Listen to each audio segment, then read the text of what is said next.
जय हिंद जय भारत जय जवान जय किसान। हूँ जूनागढ़ जिला कांग्रेस कार्यालय मंत्री प्रताप बराड़ आज समग्र भारत देश ने अंदर अपना धरती फाड़ी ने धान्य पैदा करनारा किसानों आज आंदोलनों करी रह्या छे। आज भारत देश ने अंदर किसानों ने आंदोलनों करवा पड़े। आ खरेखर भारत देश किसानों देश है અને છતાં આજે કિસાનોને આંદોલનો કરવા પડે। ખરેખર સરકાર આજે ઘોર નિંદ્રામાં સૂતી હોય તેવું લાગી રહ્યું છે। આપણો દેશ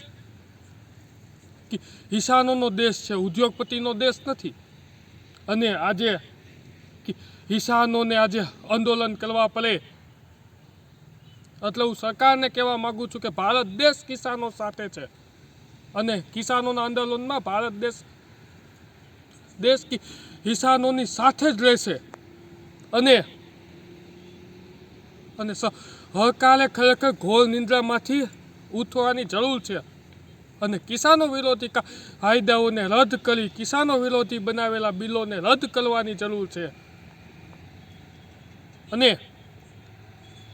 आज सरकार के जय जवान जय किसान अपना परम पूज्य परम वंदनीय लाल बहादुर शास्त्रीजीનું सूत्र भूली गए હોય તેવું લાગી રહ્યું છે। એટલે હું સરકારને વિનંતી કરું છું કે કિસાનોના હકનો અવાજ દબાવવાના પ્રયત્ન ન કરો અને કિસાનોને ન્યાય આપો। આજે કિસાન વિરોધી તમારી સરકાર બની ગઈ છે। બસ એ જય હિન્દ જય ભારત જય જવાન જય કિસાન।